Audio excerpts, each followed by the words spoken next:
एक गाना है, बड़ा प्यारा गाना है। चुप चुप बैठे हो जरूर कोई बात है, और बाद में लाइन आती है पहली मुलाकात है। ये पहली मुलाकात है। पहली मुलाकात में आमतौर पर लोग बहुत चुप रहते हैं, बोलना क्या है ये समझ नहीं आता है। लेकिन ये गाना मैं राजनीति में पहली मुलाकात है इस तरह से नहीं कर रहा हूं। तीसरी बार लगातार नरेंद्र मोदी देश के प्रधानमंत्री बने हैं, और साथ ही साथ महाराष्ट्र में देवेंद्र फडणवीस भी तीसरी बार मुख्यमंत्री बने हैं। भले ही उनका दूसरा वाला मुख्यमंत्री बनना 2 दिन का था, लेकिन तीसरी बार तो वो बन चुके हैं। देवेंद्र फडणवीस और नरेंद्र मोदी दोनों के दोनों चुप क्यों है?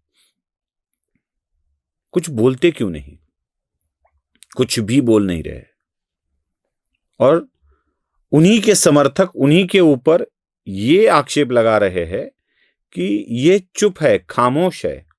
गलती है बीजेपी की। बीजेपी कुछ बता नहीं पा रही है, कह नहीं पा रही है, गलत कर रही है बीजेपी। अब किन मुद्दों पर चुप है?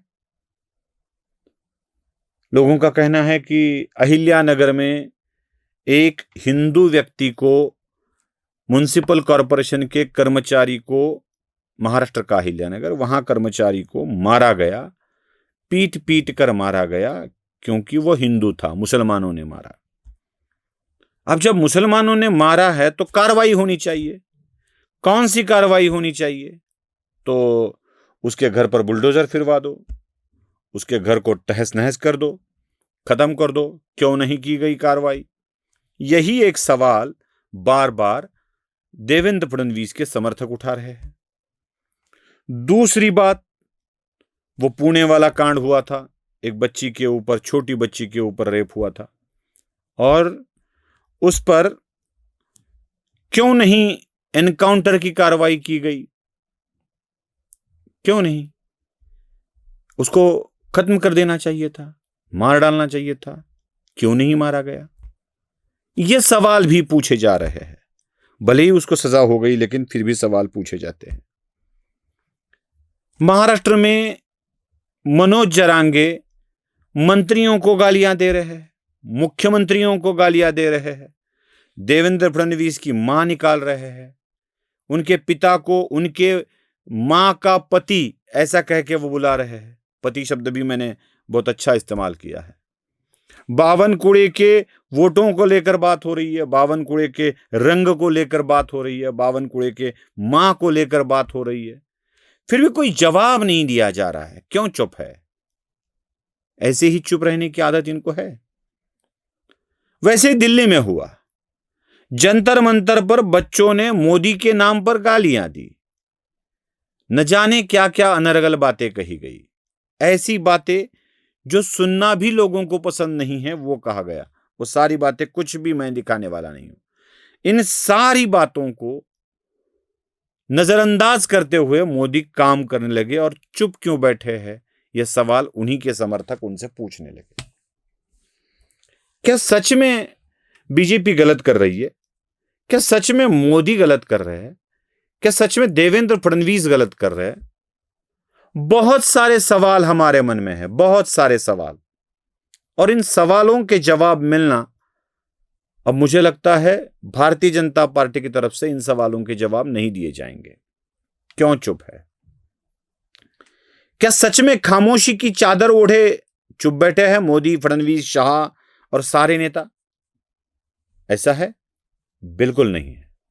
वो तो बात कर रहे हैं। मोदी ने कल परसों भाषण दिया, अच्छी जगह वो बोले। कल तो 15 अगस्त के दिन उन्होंने बहुत बड़ा भाषण दिया, देश के विकास के बारे में बोले।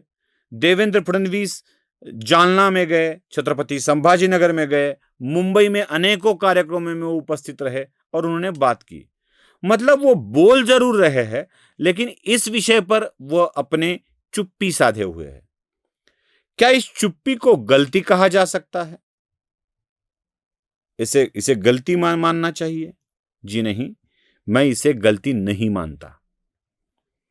कीचड़ में पत्थर डालोगे तो कीचड़ उड़ेगा, और अपने ही दामन पर उसके दाग भी लगेंगे। तो पत्थर कहां फेंकना चाहिए, इसकी अक्ल नेता में ज्यादा होनी चाहिए, सामान्य व्यक्ति से भी ज्यादा। रोज उठ के कोई सामान्य व्यक्ति जिसका कोई बड़ा वजूद नहीं है वो गाली देने लगे तो उसकी गालियों का जवाब नहीं दिया करते, निकल जाया करते हैं। आपको पता है, जब हाथी गली से गुजरता है तो कई कुत्ते हाथी के पीछे भौंकते रहते हैं। हाथी पलट कर भी नहीं देखता, हाथी अपनी सूंड भी नहीं घुमाता डरने के लिए, वो निकल जाता है। वैसे एक अच्छा नेता अपने ऊपर हो रहे आरोपों का जवाब देता अगर बैठे तो उसका काम तमाम हो गया समझो। इसी में रुक जाता है, यही रुकावट बन जाता है। इसलिए कोई नेता, अच्छा नेता, ऐसे आरोपों का जवाब नहीं देता है। वही काम कर रहे हैं देवेंद्र फडणवीस, अमित शाह, नरेंद्र मोदी, वही काम कर रहे हैं जो अपने ऊपर लांछन लगाने वाले, आरोप लगाने वाले लोगों को नजरअंदाज कर रहे हैं, दरकिनार कर रहे हैं और वो आगे बढ़ रहे हैं। उन्हें अकेले को आगे नहीं बढ़ना है, उन्हें अपने राज्य को, देश को, व्यवस्था को, समाज को आगे ले जाना है तो चुप ही रहेंगे। अब आते हैं कार्रवाई के मुद्दे पर। क्यों कार्रवाई नहीं की जाती? क्यों पुणे में एनकाउंटर नहीं किया गया? बार बार योगी आदित्यनाथ का दाखला देकर यह बोला जाता है कि योगी की तरह कुछ क्यों नहीं होता। हर समस्या का हल एनकाउंटर नहीं होता है, हर समस्या का हल एनकाउंटर नहीं होता है। उत्तर प्रदेश की राजनीतिक स्थिति, उत्तर प्रदेश की सामाजिक स्थिति अलग है।